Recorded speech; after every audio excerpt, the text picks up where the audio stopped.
As we count down to Election Day, it's not just the candidates campaigning for your vote. Today, hundreds of people were taking part in the Boston Women's March, the group rallying in support of women's rights, hoping to keep the issue top of mind for local voters. Also this weekend, Bostonians hit the streets canvassing for state ballot questions. The city is busy in these final days of the campaign season.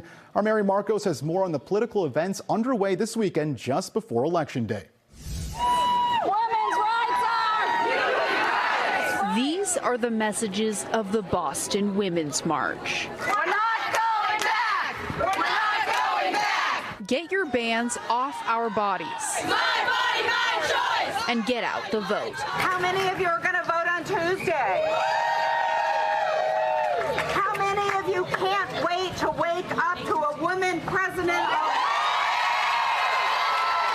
Hundreds of people marched through the Boston Common Saturday to show their support for Vice President Kamala Harris.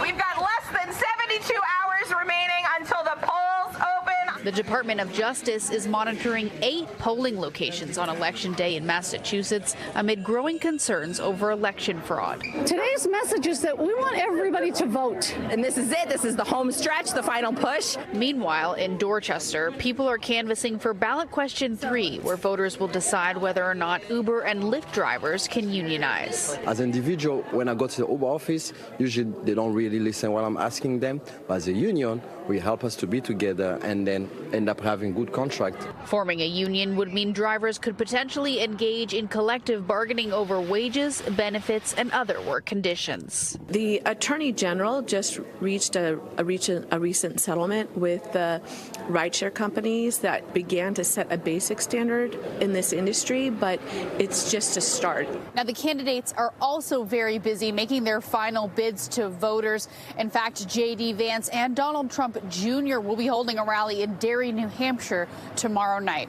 Reporting outside the State House, Mary Marcos, NBC 10 Boston.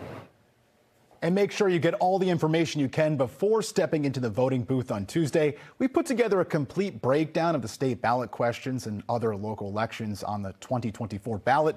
Just scan the QR code right there on your screen or head to NBC10Boston.com and look for the voter guide tab at the top of the page.